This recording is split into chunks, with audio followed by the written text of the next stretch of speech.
Imagine that you've just arrived home after a long day at work, ready for a nice dinner with the family.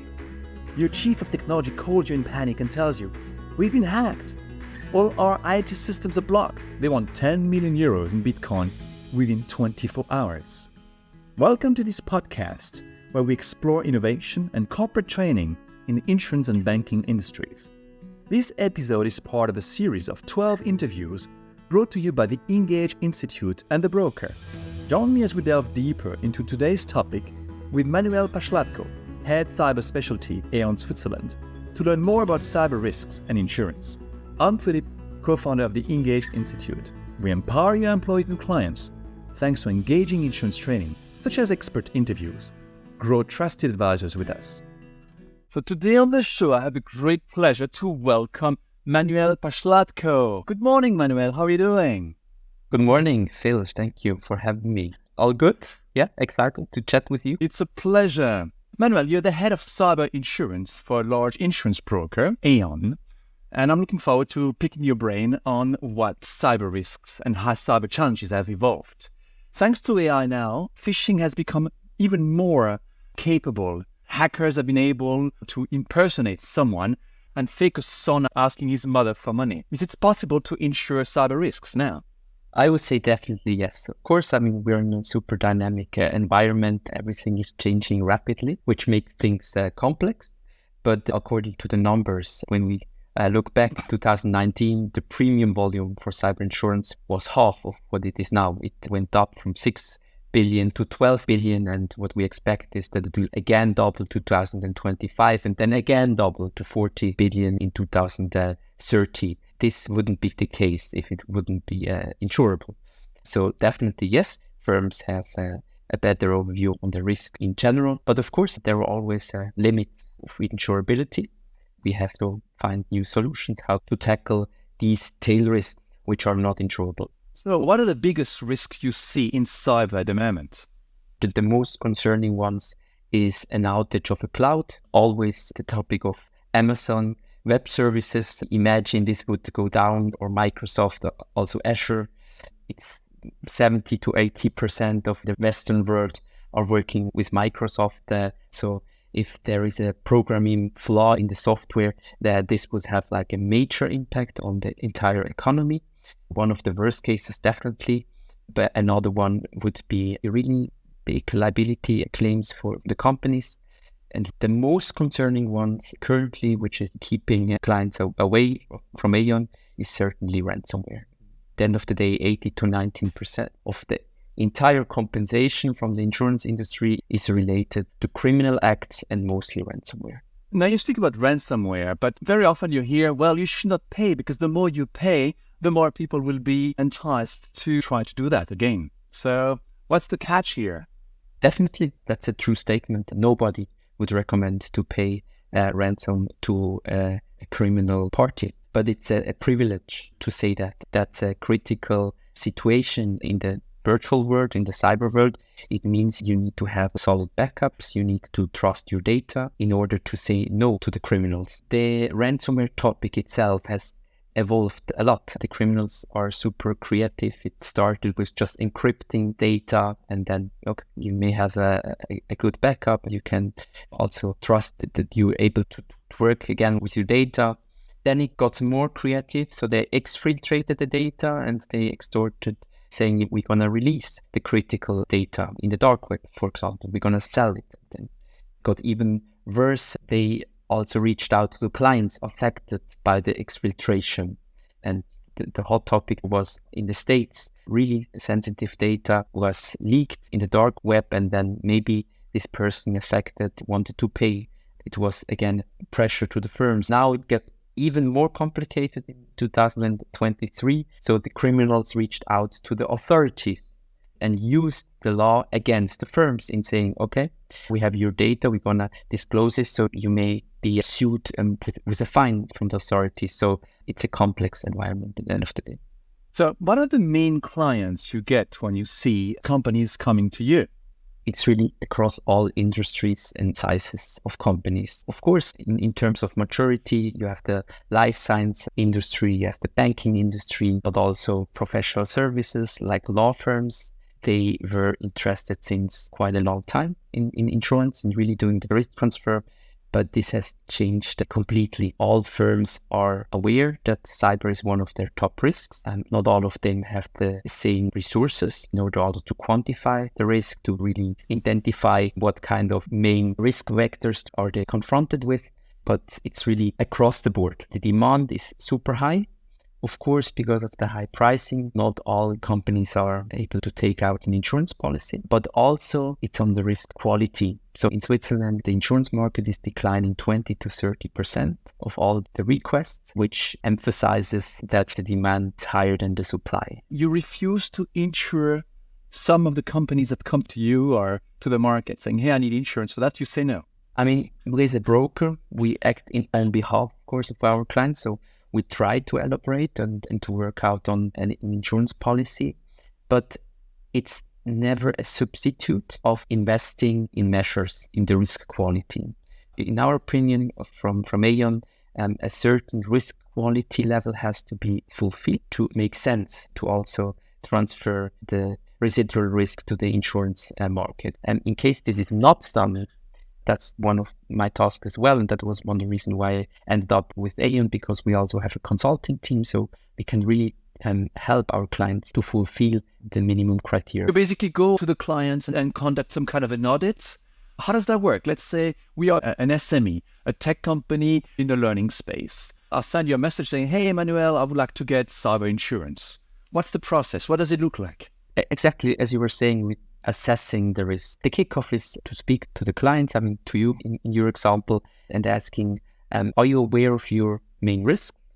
Is it outage of a cloud? Is it ransomware? Is it liability? Is it something completely different? Is it IP, intellectual property, for example, in order to know to what we should focus? What do you really want to protect in your company? What are your concerns? And then, of course, as a broker, we have a lot of knowledge as well. We have benchmark data, etc. So we would also maybe provide you inputs so that you can reflect this internally and approve or maybe add something. Then it's really about a technical assessment.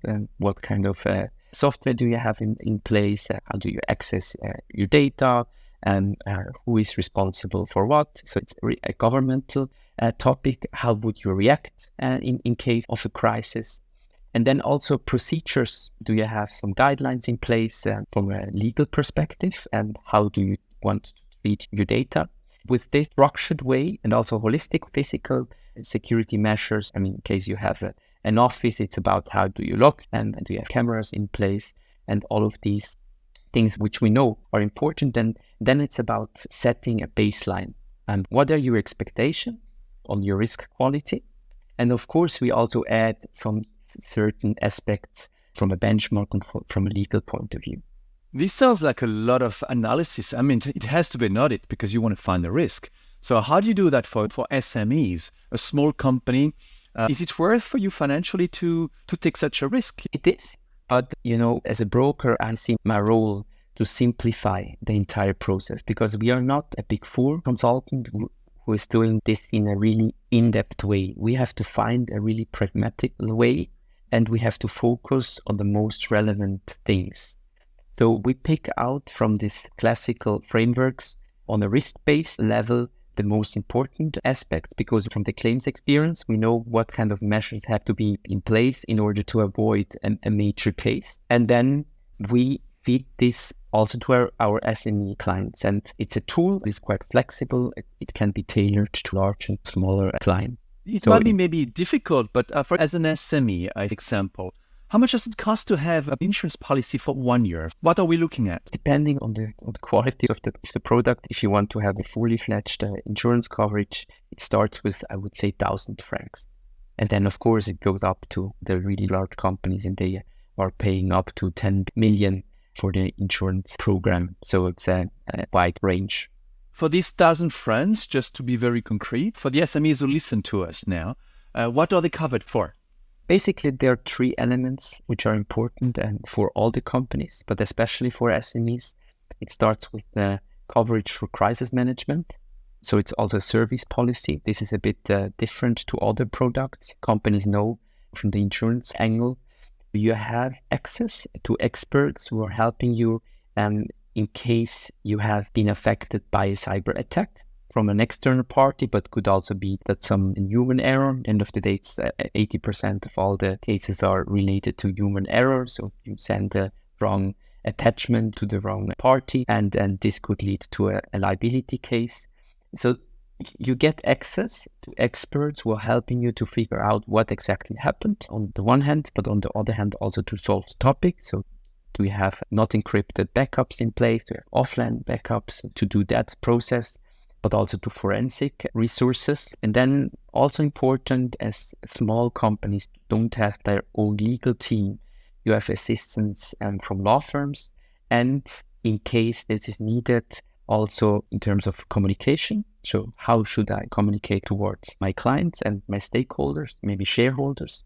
And then the first party loss, as we call it, a software company, if you don't have access to your systems, this would maybe lead to a loss of profit, and this would be covered. Well, that's business interruption, basically. You have a BI policy inside your cyber insurance.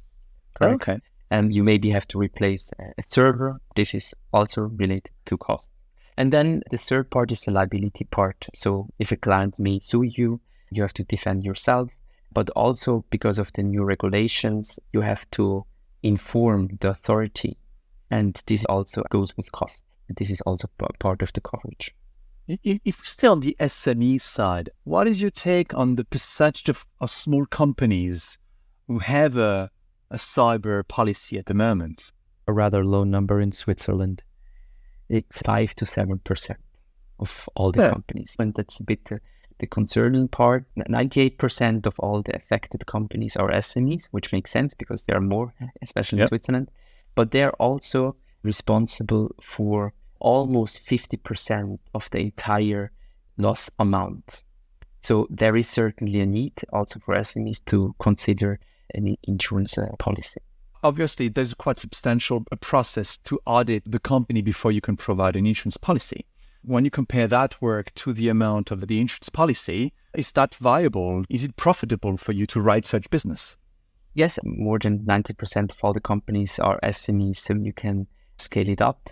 And you have to keep in mind that for an SME, the complexity of their entire IT and infrastructure is quite homogeneous.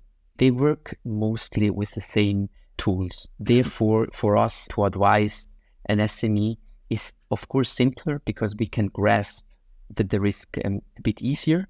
So we are also more effective in advising, but also to add value to the companies. But as you're saying, it's time consuming, not just for us, but also for the companies. So it's really about figuring out as a company, is cyber one of my top risks? Is it one of the priorities? What would be the case if I can't access my computer for a week? Would that threaten the company itself? Or is it something which I could absorb, which would be unfortunate, but it's possible to take financially speaking? And if the answer is no, then of course it's a duty of the management and the people in charge to deep dive into what exactly is the most relevant one. And then it's also worthwhile to spend money and time into it. And how different is that from providing insurance policies to large companies? I assume you do that for global companies too, right? Outside of Switzerland. Correct. Headquarters mostly is in Switzerland. That's how Aon in Switzerland works. We are specialized in really the large corps, so that the SMEs, and it's much more complex in terms of geography, in terms of dynamic, and it's not everything is centralized. So they have a subsidiary abroad, which is completely autonomous in terms of IT. What is also a hot topic is OT, so operational technology. So you try to manage and monitor your hardware with software.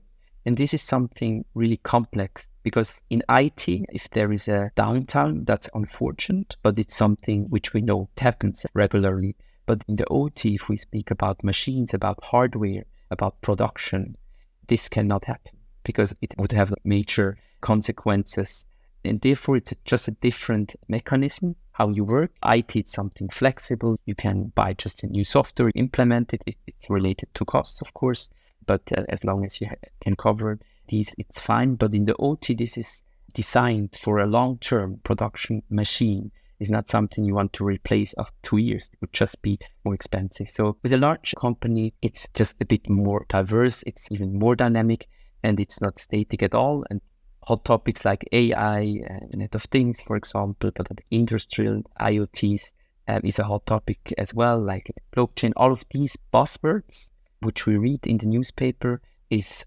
already in many companies in the large segment, at least in a certain aspect. So IoT, blockchain, Web3, the metaverse, you're basically on a hot topic here with cyber insurance.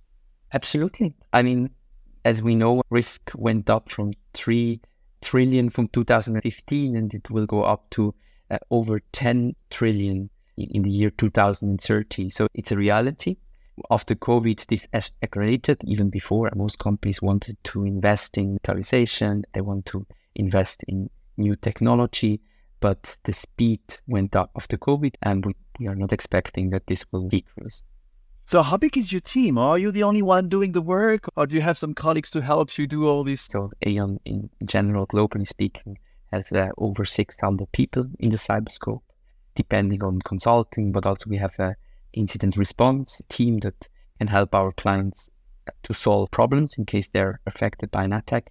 And in Switzerland, we are 7 people. Some of them are only responsible for broking or consulting, or some of them have a hybrid position with all the products which are interconnected to each other. Our book has increased dramatically, so we're going to hire new people also next year, which showcased that Aon is fully believing in cyber as a product and that it will not go away, the topic as such. Have you met any hackers? Absolutely. I mean, we are invited quite regularly to events, and then they do live hacks. We also do events ourselves on the topic, also towards our clients, but also clients are hiring hackers, I mean ethical hackers, IT hackers, because they know how the hackers are thinking, they know the patterns, and this also could help the companies. Always interesting, of course. I mean, you would imagine someone like wearing a hoodie, and it's mostly true, a special kind of way they behave, but in the end of the day, it's just a profession as is like what we do and you do. So when you look for a hacker to work in your team or in a company, do you write a job posting looking for hackers or ethical hackers? For Aon, yes, we do have ethical hackers, but more in London, because they have a wider range of services that they offer to the clients. But in Switzerland, no, we wouldn't. There is no need currently to have that, because a hacker is really good in doing a penetration test, doing red teaming, so in order to help the clients to reacting in case of a crisis. And these are services which Aon is currently not offering in Switzerland, but it's important to have interaction with companies that are engaged with ethical hackers. And because, I mean, this world is such a fast speed, and therefore you need the best people who exactly know what is the current trend. As I was saying, ransomware developed from one extortion to the fourth step. Someone has to explain you why is that the way they're doing it or how they're successful. For that, you need to have the best source. So how did you end up in cyber insurance? So what was your process there? I started 13 years ago in Swiss Re in the reinsurance scope. I like most of the people by coincidence, but it remained exciting. That's the reason why I stayed in this industry. Then moved basically to AIG, to the property and energy underwriting area. It was the first time that I was in contact with business interruption, which was super interesting to me. Of course, I mean, the trigger in a property policy is the end of the day if a physical damage is occurring. But I realized with cyber, exactly the same can happen again. It's a different logic and different trigger, how this could happen. And that was the moment when I realized, okay, could be an interesting topic for me to dive into. And then I got the chance to do that. First in a financial lines team, which is related to many special products like directors and officer insurance, but also professional insurance, but also cyber. I also studied business administration and had many contact with cyber as a new topic in terms of how companies are evolving, but also in terms of risks. And realized that that's my thing, to understand such a new domain with little knowledge. Of course, it was fascinating because, penetration at this time, 2017, 18, was like 1-2%. And everyone knew this will be a growing market. And there are just a few experts in the field. So it was a possibility to become an expert within quite a short time, which is special from the insurance industry, because normally if you are confronted with people with 20 years experience, they have more knowledge, obviously, but in the cyber, this was not the case. With cyber, it's not exactly possible to have this 20 years experience in the latest forms of hacking. So how do you prepare for the underwriting, for the risk management, risk assessment, and the policies? Do you have enough data from the previous years to be able to say, okay, that's exactly how much we should price that risk? Yeah, indeed. That's one of the difficulties, which is new to the insurance industry, because normally you work with retroactive data and they're reliable if we think about natural disasters or fire, for example. And in the cyber scope, this is only partly possible. And of course, you could also take data from the past and these are reliable, but you have to create prospective models. For example, cloud, 5 to 10 years ago, most of the companies were reluctant to do that. They wanted to have it on-prem, and maybe a not so important tool they would be willing to put that in the cloud. This has completely changed. For example, Microsoft Azure, they have perhaps better security, and most of the companies have realized that. That's the reason why they started to trust that, and also because of the data was in Switzerland. So you have to take that into consideration. It's really about taking data from the past, but also to have prospective models. That's the reason why all the insurance companies, but also we as a broker, they have to invest heavily in risk engineers, in new models which have a different approach than for insurance products.